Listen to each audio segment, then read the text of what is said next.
Hey, pastor's daughter, and I'm back, y'all. I am back, and I guess look, we are at part 4 of this review. But tell me why we are just like at the 56-minute mark, y'all. We already on review number 4. Look, we just gonna keep on going, okay, until we just finish it right on out because it's so much good information in this video. And again, this is when Princella was on Princella the Queenmaker was on Sinetter's show. It was about what, like a week and a half, 2 weeks ago, maybe at this point. And I've watched a lot of videos by her, and I just thought, this is a really good video to do a review on because of everything that she's talking about. All the questions that were asked of her provoked a lot of good conversation. Now, the reason I chose this one is because it does talk a bit about religion. You guys know I am the pastor's daughter, okay, honey? So I am looking at this from the perspective of a pastor's daughter, but not just a regular pastor. No, my father is a narcissistic pastor. And so I have experience in growing up as a daughter of a narcissistic pastor. I'm also a mental health professional. I have a national certification in clinical mental health counseling. I've observed my father for my entire life, and I wrote a memoir exposing what I believe to be spiritual abuse that was taking place in the church and in our home. So I am bringing all of that experience and knowledge and education to the table as we review this video. So when you hear my commentary, know that it's coming from that perspective, okay? It's coming from kind of like the religious perspective because I believe, right, that when you are dealing with a narcissist in the Black community specifically, right? I believe that it is a religious narcissist, okay? And the reason I want to make a distinction is because it's different. The tactics that they use are a little bit different from the traditional, or what I would call like the regular, I guess, narcissist. And there's really nothing regular about them, right? So that's really kind of like not really the proper word to use. But just to kind of give you a bit of context, because this version of, or this variety of narcissists, that is the religious narcissist, is especially heinous because they use so many different tactics. They play the long game with you, right? Because like they'll speak to your inner spirit, right? Your actual inner being. And so a lot of the tactics that they use are an attack on your spirit, right? On the soul of who you are. And to me, that is extremely harmful because a person is really dangerous when they don't know who they are. And the whole trick of the religious narcissist is to keep you from having a relationship with your creator. It is to keep you from knowing your purpose. It is to keep you from knowing who you are in Christ or whoever your creator is, right? There's no judgment here as far as like the religion that you identify with or associate with, right? And I don't make a distinction myself because first of all, I don't really care. You know what I'm saying? Like that's on you. Like you have that freedom, but everyone has a belief system, right? Everyone goes through these stages of faith, really just meaning that they go through stages of what they believe in and what are like fundamental to their values and their goals and their personality and what are their guiding principles, right? So it doesn't really matter the religion. And as we talked about yesterday, right? A religion is just an organized set of beliefs, right? Organized set of practices and behaviors and all that stuff that a group of people subscribe to. So it's not really whether it's like a Christianity thing or an Islam thing or a Judaism thing, it's nothing like that because it doesn't really matter to the religious narcissist, right? They'll make up a religion. And yes, people make up religions every day. So they'll make up a religion or they'll use the one that you believe in, but they'll use that as the vehicle or as the basis for how they are abusing, manipulating, exploiting, and controlling you. So, like, even here on this channel, it doesn't matter what religion you subscribe to. Because when you are being abused by a religious narcissist, it doesn't really matter what religion you subscribe to. They use your core beliefs against you. And that's a problem for me, right? So, that's how I grew up. I grew up with a father who used Christianity to abuse and manipulate and control and exploit people, including myself, my four brothers, and my mother. And so what you see on the screen there is version one, volume one of my memoir series. It's a memoir series entitled The Pastor's Daughter. And Provoked is the first book in the memoir series. And this really speaks to my father's and my relationship and how I discovered and discerned really who he was, his tactics, his methods of abusing people. Because one thing that we know about the religious narcissists and narcissists in general is that they are very crafty. And it can be very difficult to pinpoint and to identify and even be able to tell another person about who they are and what they've done. They are pretty clever when it comes to their tactics and how they abuse you. And so my father would use the Bible. He would twist scriptures. He would, use the Bible to validate his actions when he was called out. He would use his position to bully people, to kick them out of the church, to get them to submit to his desires, his will, his goals, his whatever. Um, and so, I grew up, witnessing that. And so the reason I was so connected to what Princella, the queen maker, was saying is because I was noticing these same behaviors in my father. And so with me adding my perspective onto what Princella is talking about is I guess what my underlying message is that you can't really look at this and the problem that is what we are noticing in the majority of males in today's society. You can't isolate it to the man that you're dating.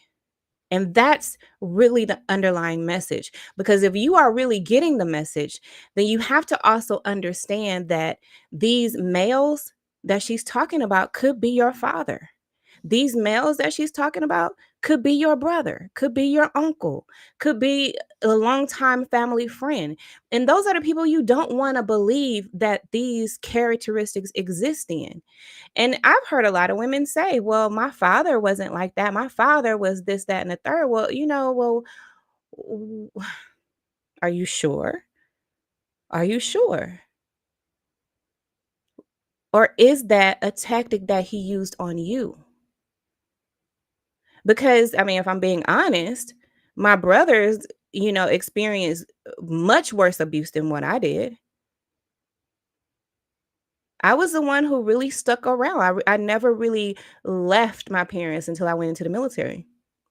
And then when I got out of the military, I went right back, okay, to my parents. And so I was never really, the one who, was like, I hate it here and I'm leaving, even though I hated it there and I left. But it didn't look like that, right? It didn't appear that way. So to onlookers, if they were just looking at me and my success and my attitude and the way I carried myself and all of that stuff, they would think that my father was the greatest man. And so I'm challenging all the daughters out there to really take another look. Take another look at the man you call father, daddy, pops, whatever you call him. In my case, we call my papa. Look at him and really do an honest analysis of the character and the nature of that man. Because more than likely, if you have been susceptible to narcissists in your life, especially if you don't have discernment, if you have gotten into relationship after relationship, then more than likely it was your foundational relationship with your father that left you susceptible to that type of abuse from other men. So let's get into this video. I've already talked for 10 minutes. Okay. So let's get into the review of this video. They're going to get into some religion stuff. I know they've already talked about it a little bit. And then they're going to get into some I believe there was a caller at one point that called and talked about a father-daughter relationship. And so, I can't wait till we get there, honey, because I have a lot to say about that. Okay. So let's get into it. Called the 10 Commandments. Now we know that this actually came, those commandments, we know that came from the Book of the Dead in Kemet. We know that, right? But why did they flip it into commandments? Because the male does not listen. He is not a full human being, okay? He is a half of a person because he does not have access to the feminine side. So the male, you can't get through to him. But I tap into my feminine side. I know I got the feminine side. I do my best to tap in to my feminine side as well. Normal distribution curve. Go ahead. Okay. So he can't do it. So you can only indoctrinate the male. Train a child in the way that he should go, and when he grows old, he will never depart. The indoctrination of the male must begin very early, right? And you have to break him down and build him up. Hence why the military has the structure that they have, because the military was only rocking with males for a long time before women started really entering that. So that was where you went to, quote unquote, learn how to be a man. They follow commands. Men do not listen. You have to program males like Pavlov dogs, right? Ooh, child. She don't play. Okay, first of all, I appreciate her raw and realness, okay? Because it's some of us, like, I consider myself to be raw and real, but not quite to the Princella, the queen maker level, okay? Like, so that's why I get like such a chuckle out of it. But while she's talking about the 10 Commandments, it's just take a little segue here, and I want to show you this guidebook that's coming out next month. Now, this is a guidebook that I wrote, and it is a step-by-step guide to discerning the tactics and impact of religious narcissism, right? It's called the Religious Narcissist Decoded, right? It's got everything. Listen, everything you need to know about these jokers, about these religious narcissists. But I also have in there the religious narcissist 10 Commandments. Okay, so while she was talking about the 10 Commandments, I was like, let me just take a second and plug this guidebook in, so you guys know that it's coming out next month, which is just less than a week away. But in there, it talks about the religious narcissist 10 commandments. And these are the commandments that the actual religious narcissist subscribes to. And the reason it fits is because a religious narcissist really thinks that they're God. They really think that they make the rules. Not that it is something that they need to follow. It's the rules for you. But it's also like these commandments of, that they won't, that they believe that they are higher than everyone else. They lack empathy.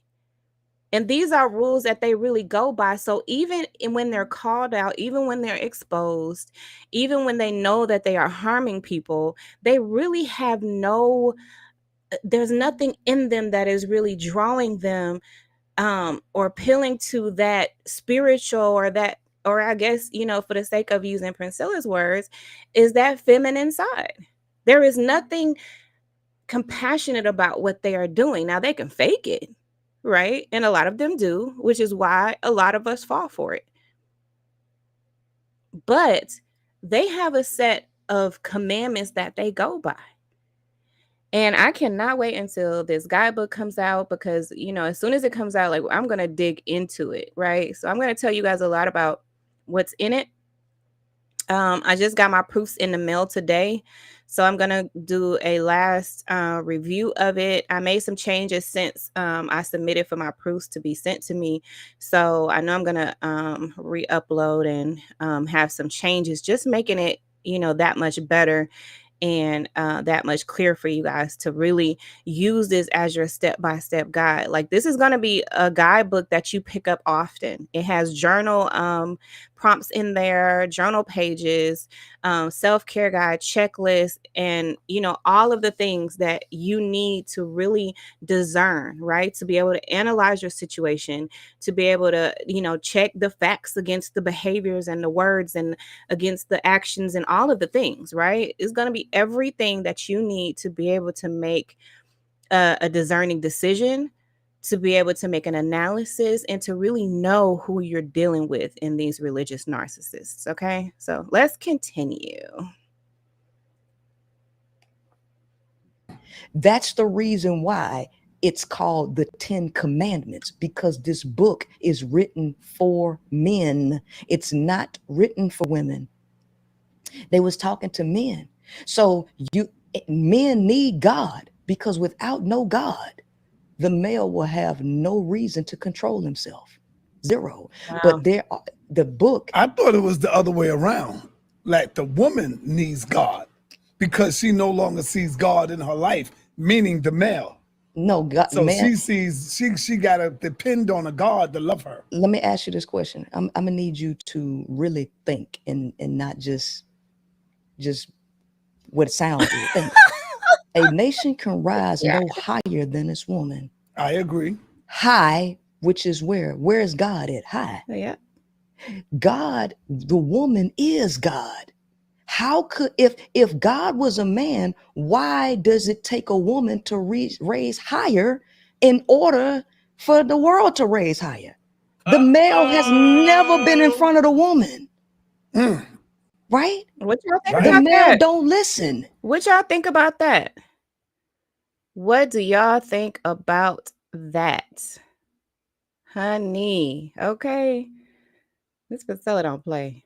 How can a person rise high if they don't even have listening capabilities?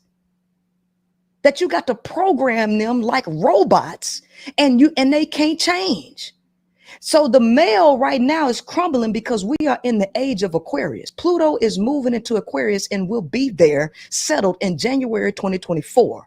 This is a rise in consciousness, a rise in enlightenment. And the male who is stuck in the old age and old paradigm, he cannot change his mind because he is a robot.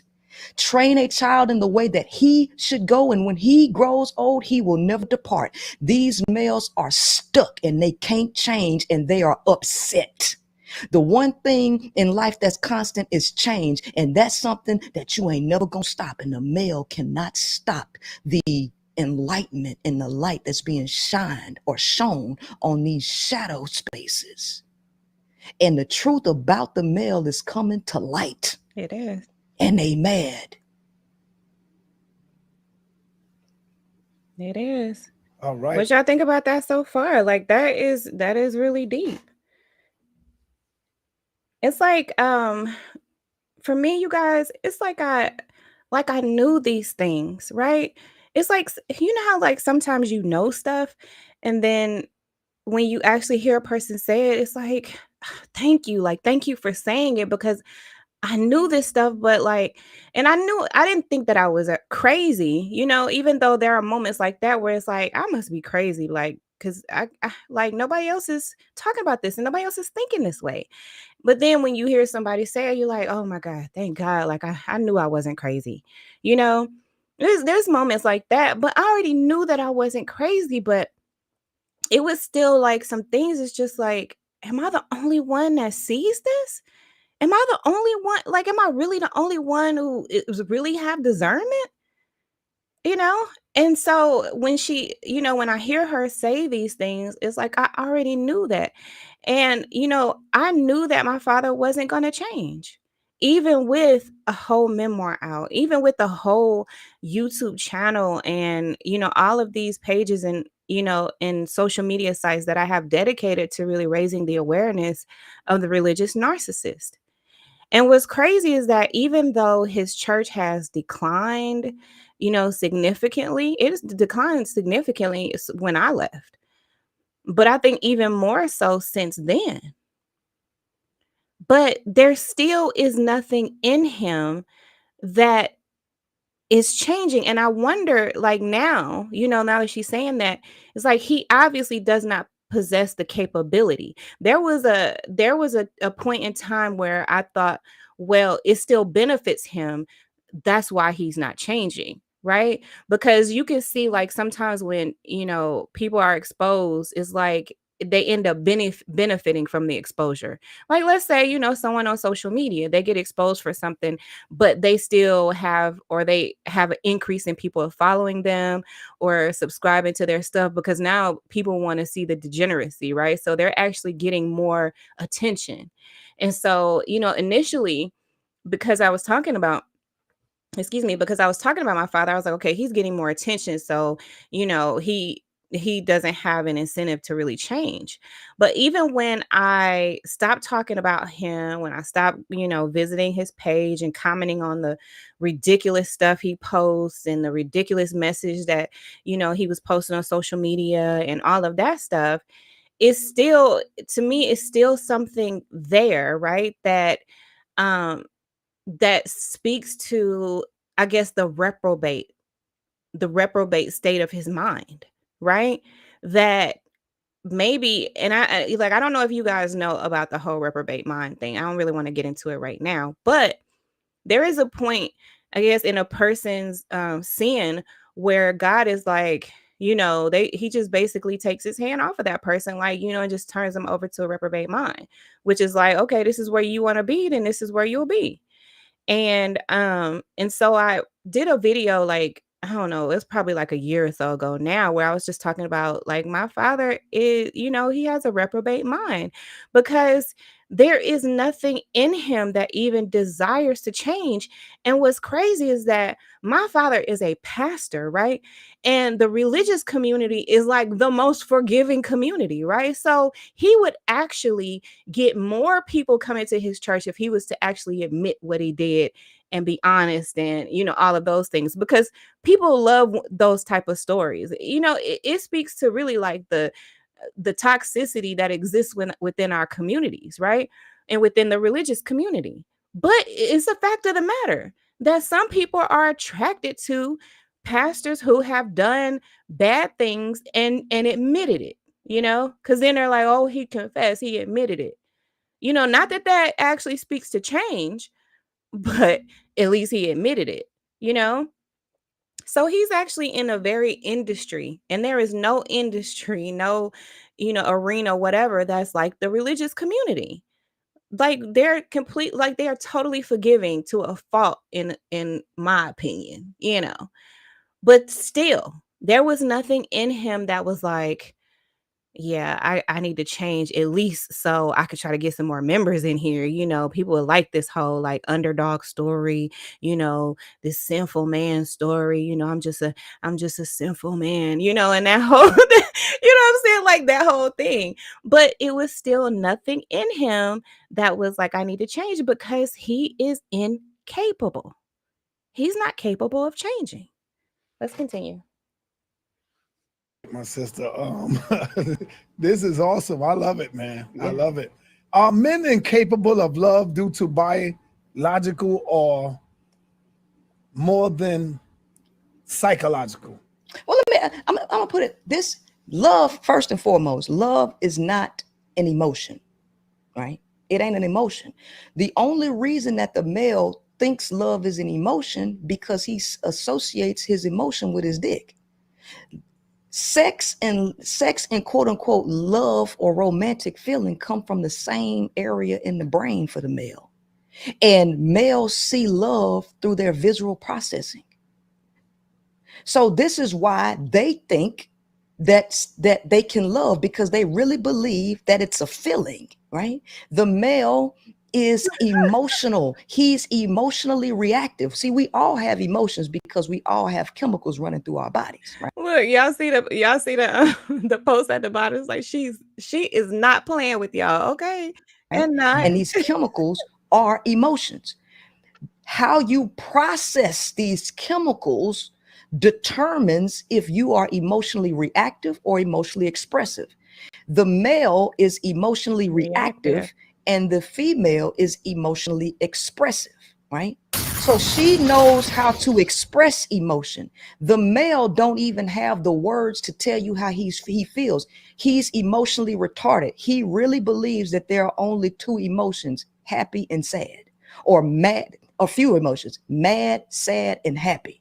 This is how the male communicates, right? He does not have a emotional vocabulary. He don't even know how to tell anybody how he feels. So as opposed to being able to express his emotions, he translates that into violence or temper tantrums. Yep. Right? Yep. This And I'm telling you, pastors are not exempt from this. Please, y'all, do not go into the church thinking you are going to get a different result. You're not. Trust me, I know. You're not going to get a different result. Like my father has had temper tantrum after temper tantrum in the church. And that's not even to mention the recordings, that I have of him. And y'all, a narcissistic temper tantrum? Listen, child, let me tell you something. A narcissistic temper tantrum is something else. And then when you get one that is a religious narcissist, then he's throwing up the Bible and God and everything else into the temper tantrum. It's weird. is why crimes of passion was created. Because when males' testosterone levels rise, it triggers their amygdala, which is their emotion center, which is responsible for anger. When testosterone hits that amygdala, the higher it goes, what happens is the area of the brain that's supposed to control impulse, which is the orbital frontal cortex that lies within the prefrontal cortex, that gets cut off, making the male unable to control his behavior. This is why if a man hit a woman or kill her, you'll see a bunch of men in the comment section. Well, what did she do to him? Right. That's true. That's real. That is real. What she do to him? Is there any male who is exception to the rule, though? If I'm a pool one, well, I tell you, I can answer. I can tell you, it won't be pastors.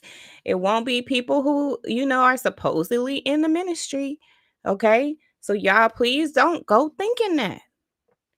Don't go thinking that the pastors are gonna be different. Jason Wilson, that everybody would know and go look up Jason Wilson, right? The martial artist who speaks on self-control, right? The people like him, right? I'm a big fan of George Patton, General Patton. I'm a big fan of him, right? The average male has no self-control. Hell, even Farrakhan sat up there and said that he was watching BET Awards on TV and the woman was shaking her ass and he didn't like it, but he didn't have the power to turn it off. They don't have. Say that again. I say even Farrakhan sat up there talking about he was watching BET Awards or something on TV and the women were shaking their ass and he didn't like it, but he couldn't muster up the power to go change the channel or turn it off. Wow, right. Wow. The male lacks the ability to control his behavior and he's violent. So the male needs something that permits him to be violent or gives him an excuse for his nature. Right. So crimes of passion were made to account for men's biological nature, their inability to control their behavior. So when testosterone rises and cuts off the inhibition center, right? You need cortisol to counteract that testosterone to bring it down. Cortisol is a stress hormone. So males thrive in stressful environments.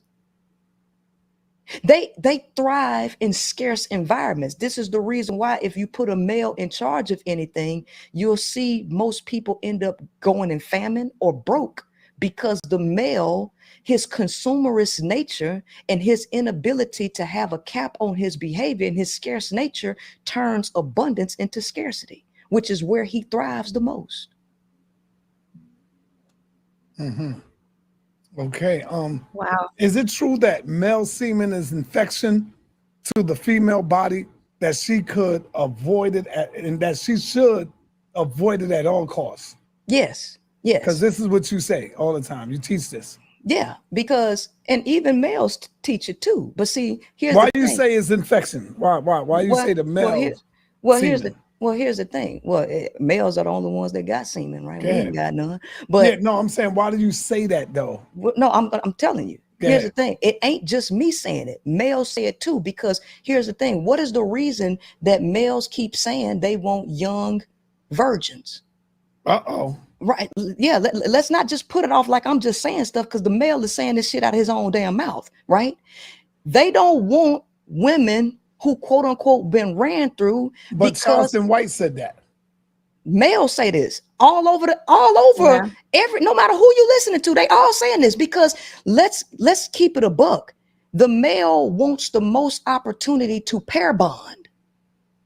Let's keep it a buck. Why do they want virgins? So that they the first one to bust nuts in her, so that they have a higher likelihood that she will stick with him, which tells you that semen has an effect on the female physiology and psychology. Wow. Because a living organism will respond to stimulus or environmental stimuli. A living organism, which is the 5 characteristics of life, which is the basics in biology. This is literally biology 101. It must maintain homeostasis.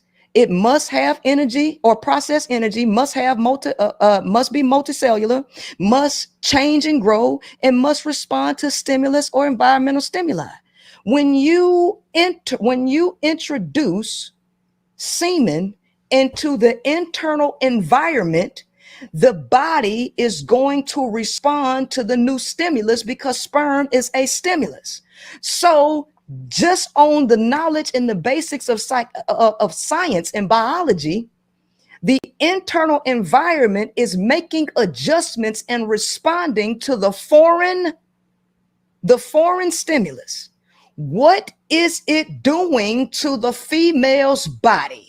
What is semen doing to the female psychology?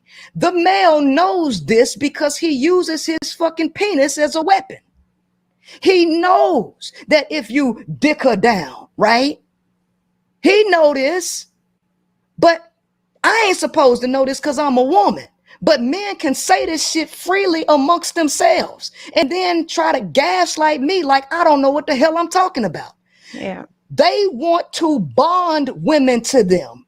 And if semen wasn't doing shit, then how is it more likely to bond a quote unquote virgin as opposed to somebody else? Because semen is clearly doing something to the female. And it causes women to have clouded judgment.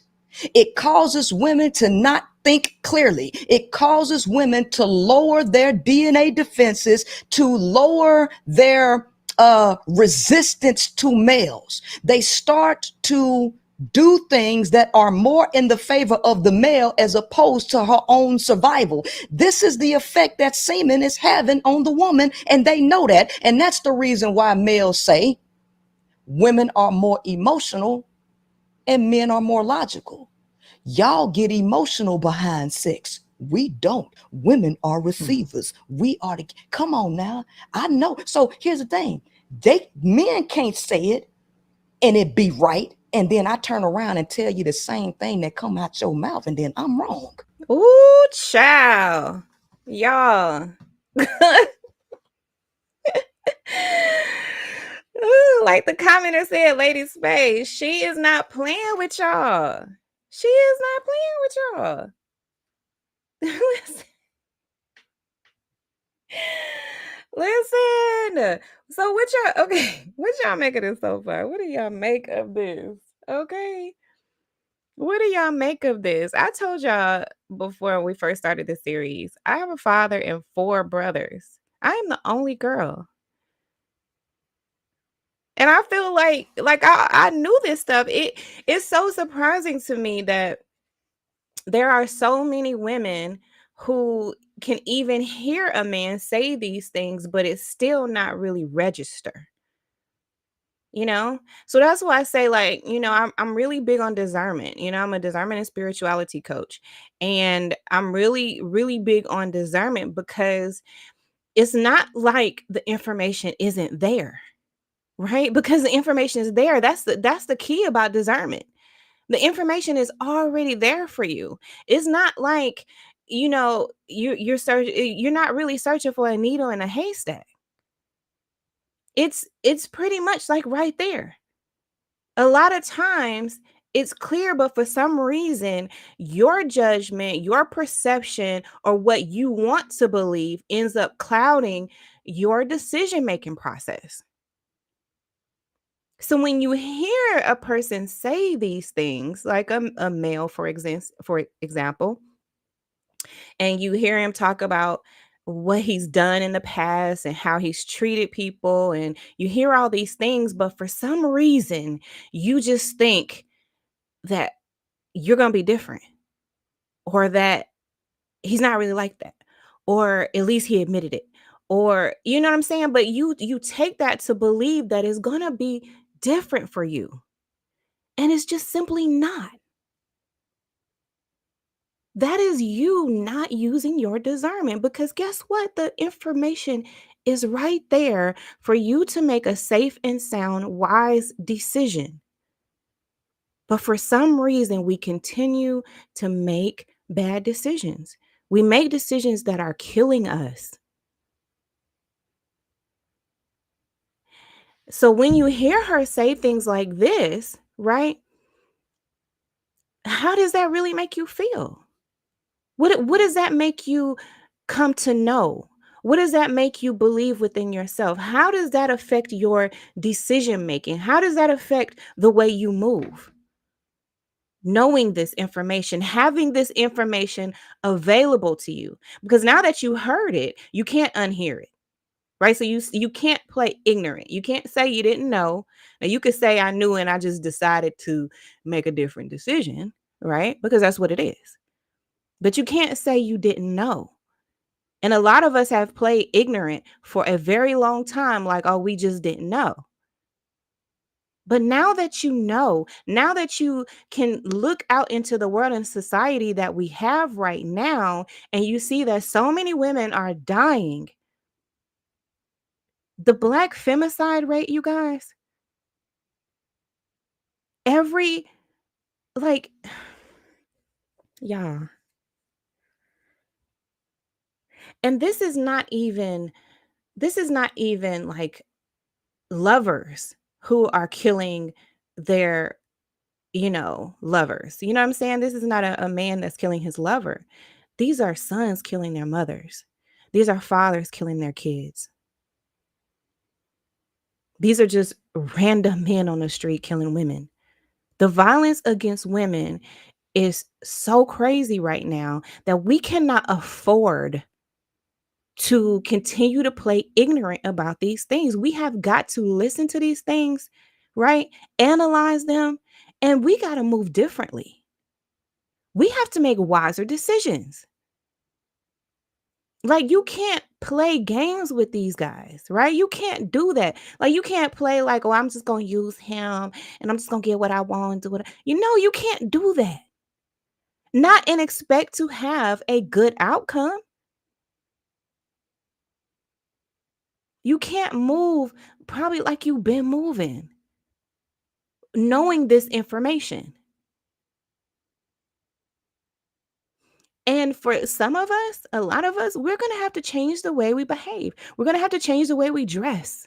We're going to have to change our movements and how we go about like going out by ourselves and getting gas at night and going to neighborhoods that you know what I'm saying aren't safe. Like we have to move differently.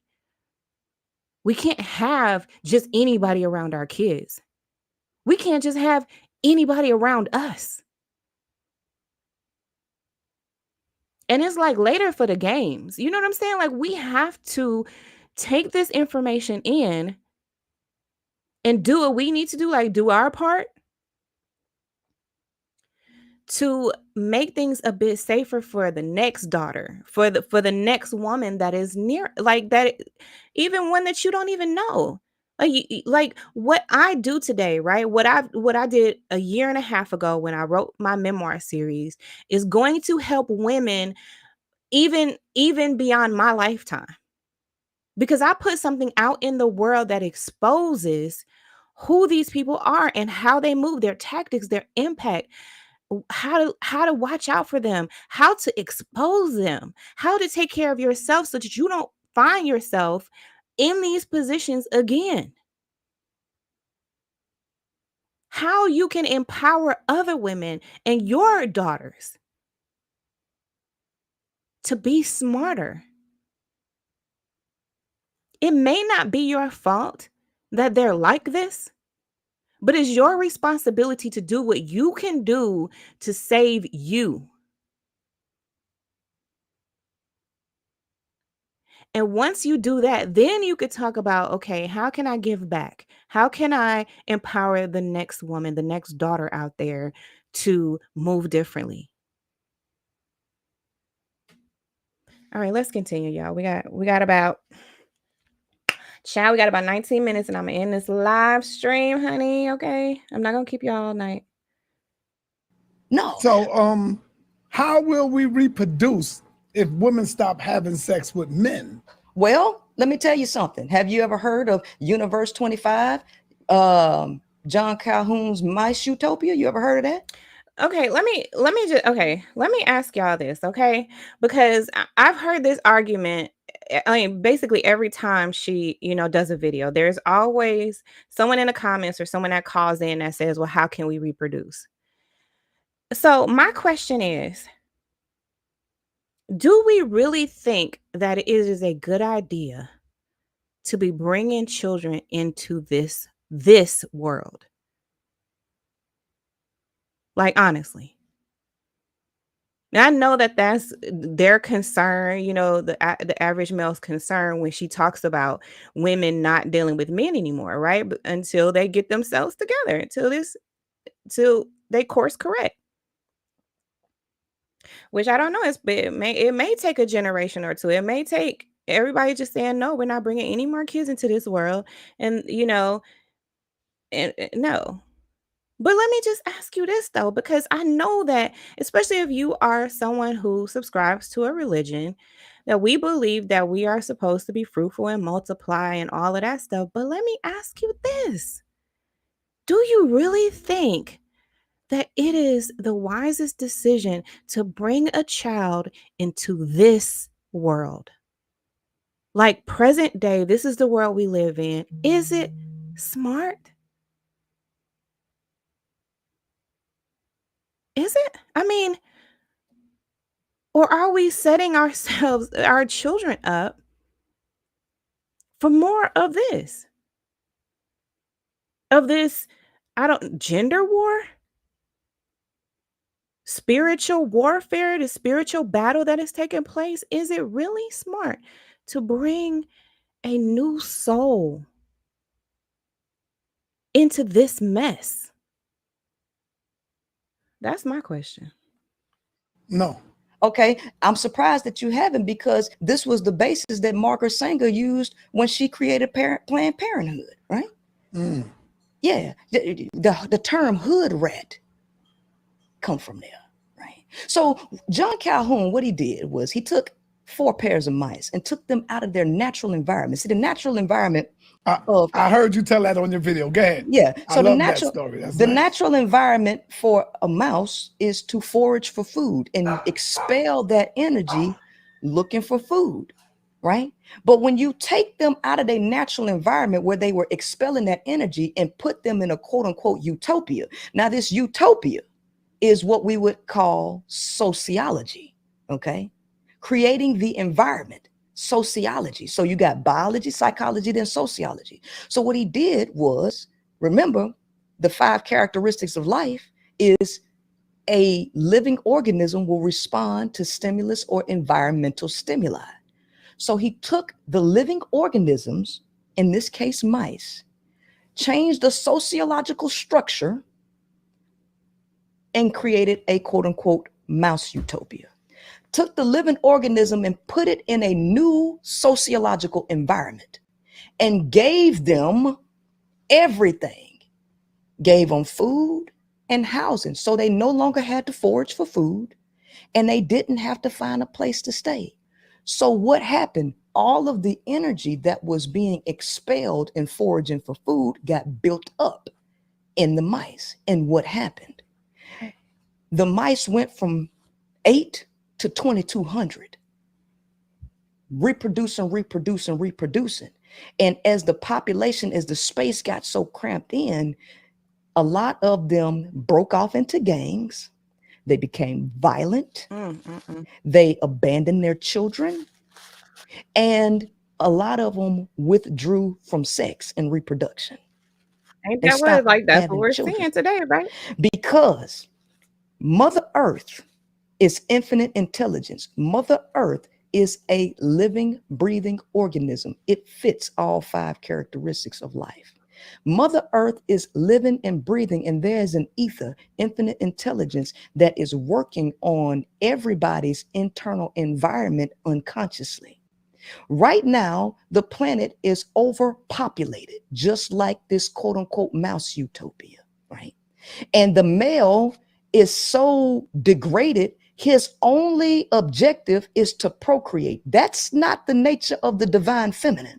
The divine feminine is eternal and always exists. Planet Earth is feminine, Mother Earth, Mother Nature. So the feminine will always exist. The masculine, the male, is the one who is in scarcity mode because he comes from the feminine. The feminine produced him. So his thing is always how to survive. I need to keep replicating myself. The male is a virus in planet Earth because all he thinks about is replicating and copying himself. Copy.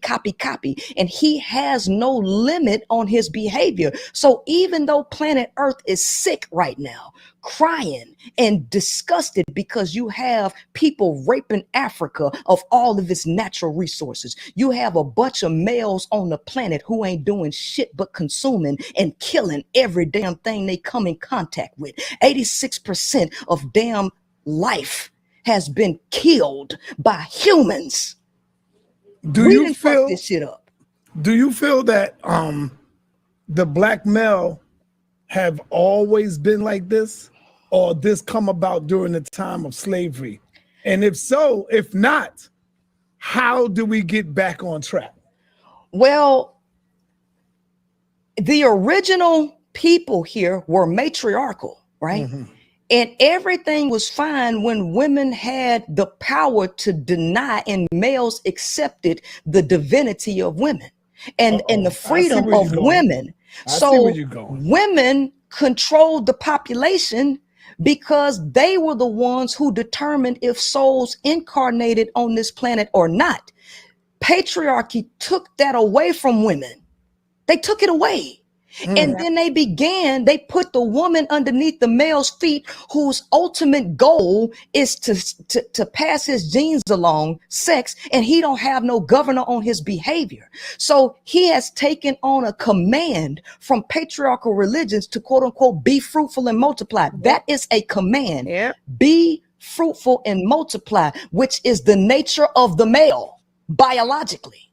So he's taken this religion and followed the command to multiply cancer all over the globe, or a virus all over the globe, because it is unnatural for women to be having 9 and 10 kids back to back. That's unnatural, right? But they made women do this. They're knocking up children. Okay, they're sex trafficking children. I don't give a fuck about no male ego. I'm looking at the state of the whole planet and looking at what males have done. Don't matter if you white, black, Arab, all these males are doing the same thing all over the globe. Because nobody has any respect for the woman. Nobody has any respect for the feminine, and the male only gives a damn about his wants and needs. And because he quote unquote needs sex to function, he can't stop fucking. And that's the reason why the Bible made homosexuality a sin, because the male will fuck anything. Ooh. Y'all.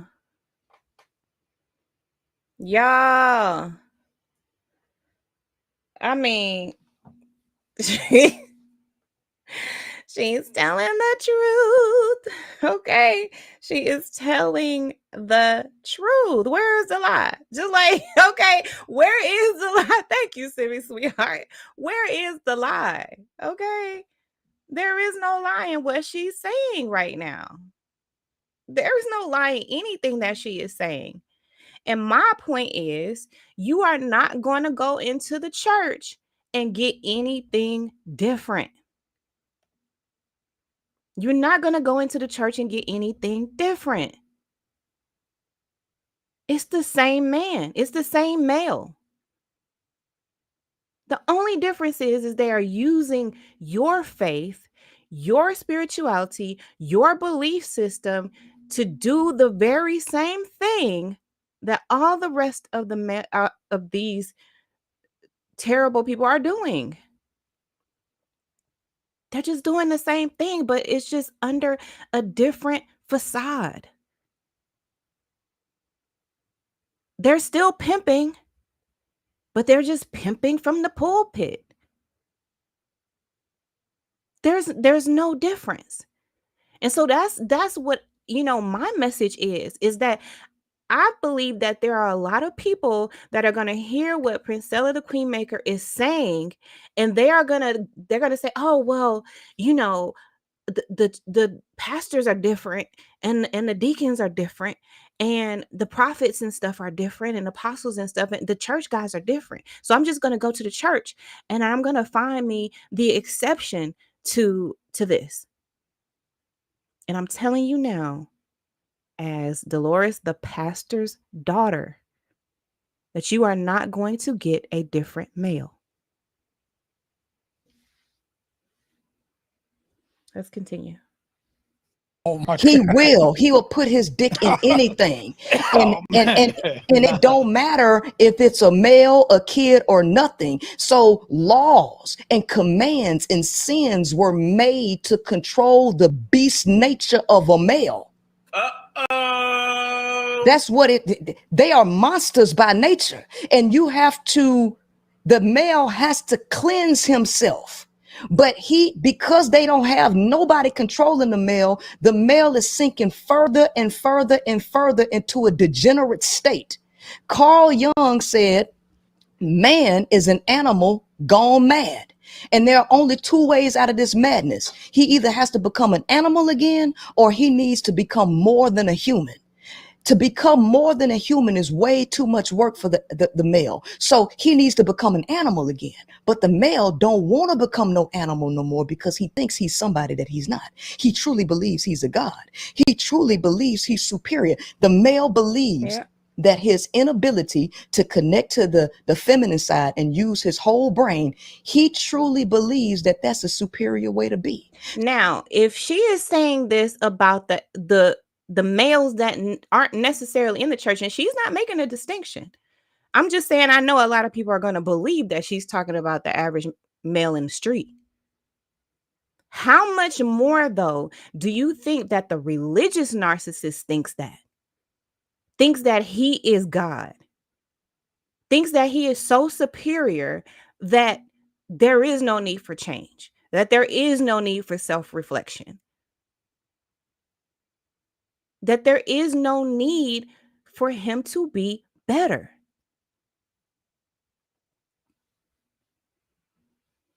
So there was another philosopher who said that the more primitive a man is, the more superior he believes himself to be. And that is so true. Oh, man.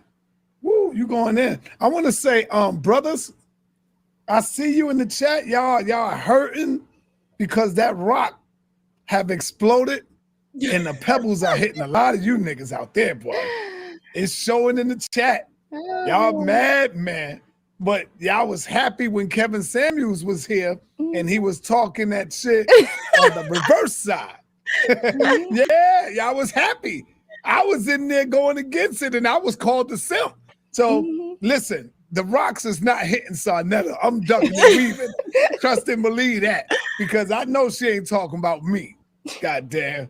I know But they know they fit that mold. And so this is where the term this is why they would call me a misandrous, because in order for you to say that you love the male, their idea of you loving them is allowing them to suck your life force energy dry. So the woman will sacrifice herself for his survival, right? Or she will tell him lies that make him feel better about himself. The truth, if the truth hurt anybody, it's the male, because a good man in a man's eyes is a male who has distanced himself or convinces everybody else that he's distanced himself from this beast that lives within. All right. And how much more so do you all suppose the religious narcissist believes this and portrays this image? Like on 1,000% more. And because there are so many women in the church, there are more women than men in the church, y'all. But who do you see most represented in the pulpit? The pulpit and the congregation does not match gender-wise. You see women in the congregation and you see males in the pulpit. In fact, there's still a lot of Christians that believe that women should not be in leadership in the church. But you have these males in there that are carrying on like there's some superior being, that they have somehow conquered the beast that is within them. And it's easy to do, right? Because they're in the church. So really, it doesn't even take much effort, because as soon as you go in the church, you already have your guard down. You're already thinking that this is a better person, that this is a better person than what you just left out in the street. So you're already coming in there with a preconceived notion that you are safer, that you are loved, that you have community, that you will not be abused, that you will not be mistreated, that people care about you. And a lot of people are finding out, they effing around and finding out, okay, look, that it is not what they think. And a pastor, someone who is in leadership in a church, right?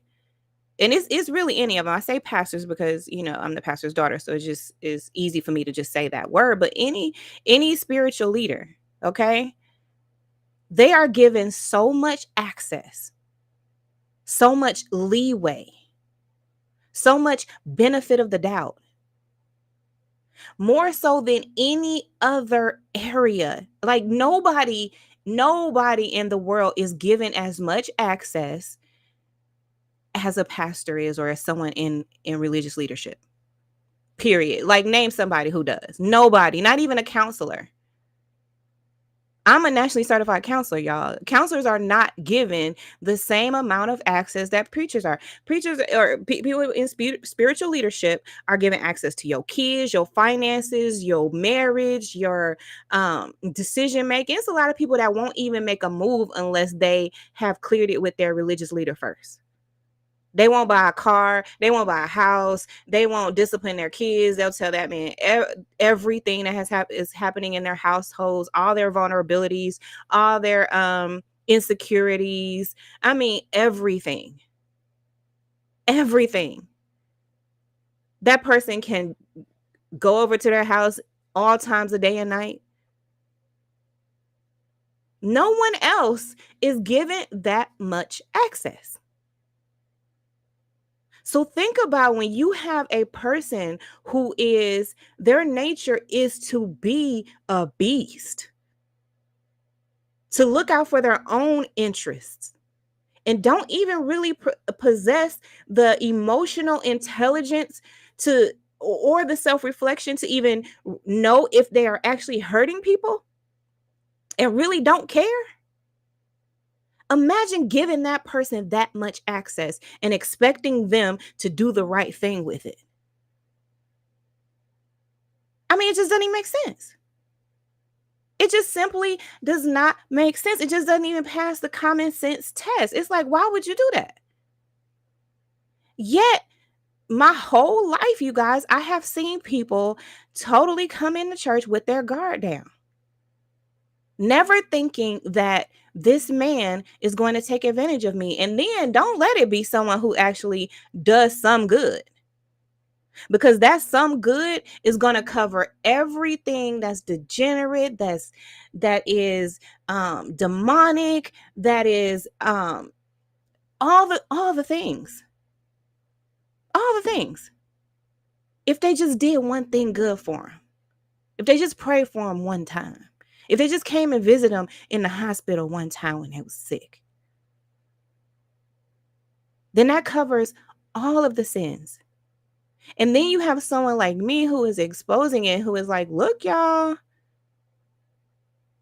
And I'm one of those that you can't even really, like, you really can't say too much to me because I'm a pastor's daughter. I'm not someone who was in the congregation and then, had a bad experience with a pastor and left the church and then is exposing them.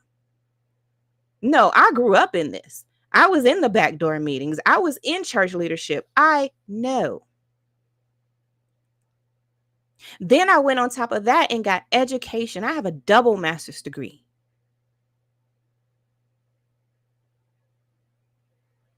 Public administration and business, and clinical mental health counseling. I am a nationally certified counselor. You can't tell me nothing.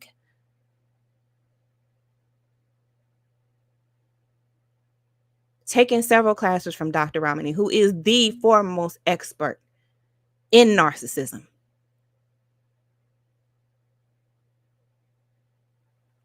So y'all, I'm telling you, you are not going to go in the church and get a different male. And I need you to, first of all, acknowledge that. Accept that fact. Because if you don't accept that fact, then you will move about in your life with this not all syndrome, right? And I understand it's not all. Like, it's really not all, like, that's true. That's a fact. But see, the harmful thing about saying not all is because you are hoping that you will run into the exception. And that's where you're messing up. Because you have to proceed with caution in this day and age. You have to assume that it is all until proven otherwise. Proven. And we'll get into like what proven means, because some of y'all will be like, well, he bought me something. Well, he was nice to me. Well, he told me how he was, so at least he's telling the truth. And then you'll take that to mean that he's the exception. Ignoring all the facts and analysis that you have made, ignoring all the behaviors, ignoring all the things. And then you're going to mess around and find out that that one is not the exception either. In your friend group, in a group of girls, let's just say it's a group of 5 women. You can assume that at least half have been assaulted, have been violated, have been abused. And that is unacceptable. And in order to really get to this place where we are healing and repairing and really developing a safe world, and when I say safe world, I mean like you got to start at home first, just like I'm doing. You got to start with your foundational relationships first. That means check your daddy, check your brothers, check your cousins. Start there. Because a lot of us excuse the very behaviors that we hear women complaining about. You know that last case you heard? Whatever the last case was, where there was a murder or a sexual violation against a woman. That was somebody's daddy too, probably, right? That was somebody's brother. That was somebody's son. So we got to check what is in our immediate reach. We're not even sweeping around our own front door, y'all. So let's start there. Let's start with exposing the narcissists and the religious narcissists that we grew up with, that we have loved for our whole lives. All right, you guys, I'm going to let y'all go, honey. What did y'all think of the video? Let me know, y'all. Get in the comment section. Honey, love the video, like the video. If you ain't like it, I mean, I guess you could thumbs down the video. I mean, I don't know. Don't do that. Just like it, okay?